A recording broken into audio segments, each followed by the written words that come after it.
Michelle, congrats on shifting gears. I had such a fun time watching the first two episodes. Oh, good. Um, Yeah. Obviously, you worked on Two Broke Girls, and you had a great time working with Cat Dennings. How is it really reuniting with her and getting this chance to make some more sitcom magic with a familiar face? It is magic. Because I worked with Kat on Two Broke Girls, and then we did Dollface together, and then we wrote a pilot together. I love her. She's incredibly talented. I only want to work with her, clearly. But this was divine intervention because I did not do the pilot. And I was doing something else. And then there was a change in the leadership of the show. And so when I saw the pilot, I saw Kat and Tim together, and I was like, oh, this is like really special. Their dynamic is rare, and that it's all about that chemistry, in certainly for comedies. And so I, was like, I mean, all the signs were pointing that this was right. This was the right thing for me to do. So, and of course, reuniting with her. Because when I saw that she was doing this, I was like, oh my God, Kat's gonna do something without me. That's gonna be sad. But then here it happened. So I don't know what witch or good witch um intervened, but I'm grateful. It was meant to be, clearly. So that's Yeah. great to see. And one element that really impressed me watching these early episodes was, the laughs are delivered, but you can tell that there's a lot of heart between the father and daughter relationship that we're exploring, and there's the exploration of grief as well.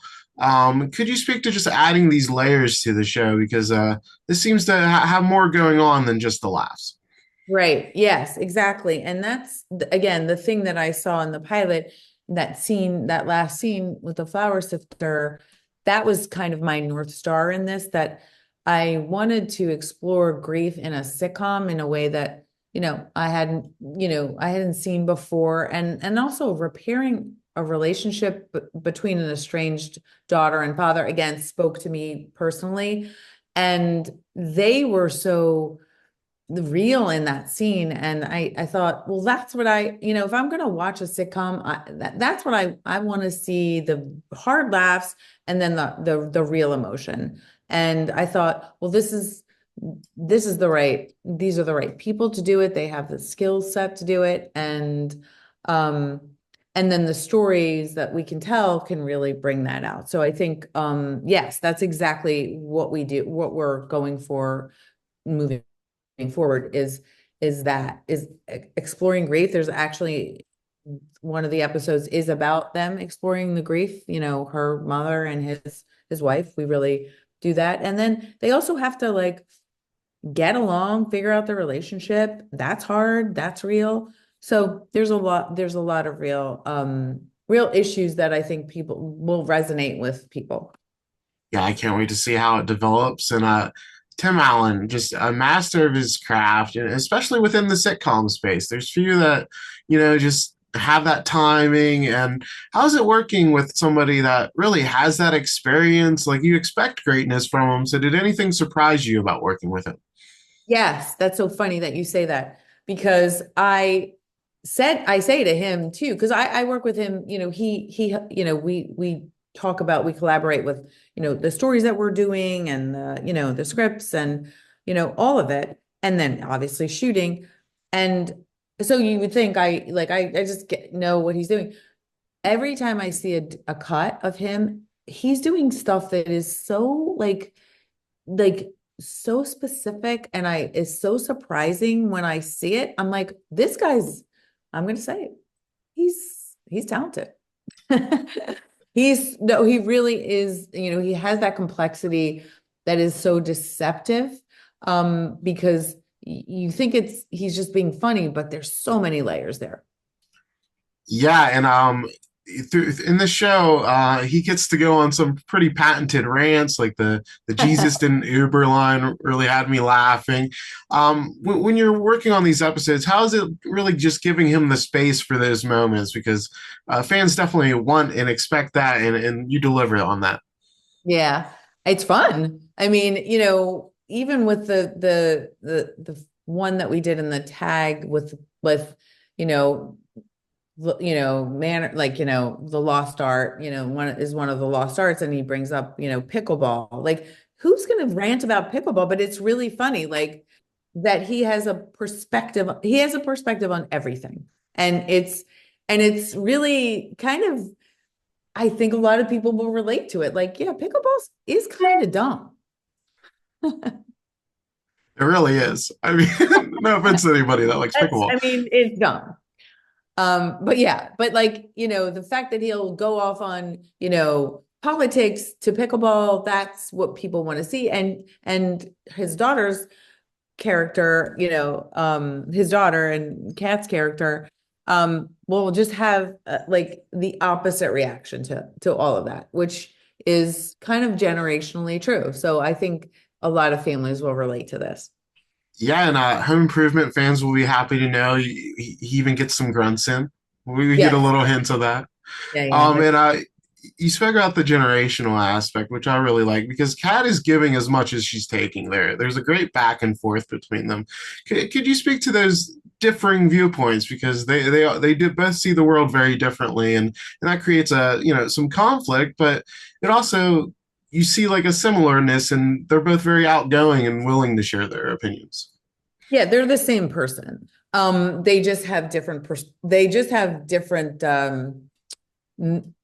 perspectives on the same thing, exactly the same thing. Like, and that's what I think is the fire in their relationship. But it's also, I think, what we're trying to do as well is that sort of find the common ground, like that they have to everyone does seem very polarized now. We've been living in that polarized world, and I think that these two represent the polarity. And how can they, if they can come together and finds a middle ground, well, then can't we all do it?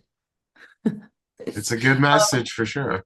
No, yeah, but it's like it's not even the sort of like, packaged kind of like, sitcom-y thing. It's like they really argue and they really don't think the other person is right. So, and that's really true. And so I think it's just about not, hiding in the shadows of that and not talking about stuff. It's like, let's go for it.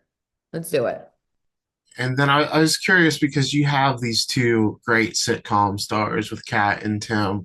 And people know, what they like about them, and people also like to be surprised. So how is it finding that balance of using their strengths while not making it a retread of, their previous work? Right. Well, I think that like you said, I mean, they're both, I think some of the best sitcom stars that we've seen, certainly in this millennium. And while I think that, they are, they have similar, voices to their other characters, and, but it's because it's some of it is just who they are. I think the new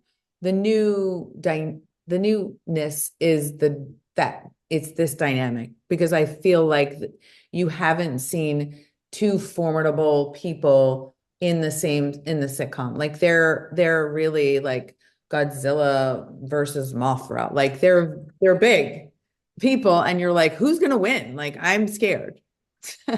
Yeah, I like that kaiju comparison. That's fun. My last question for you. Brenda Song makes a great early guest star appearance. How was it working with her?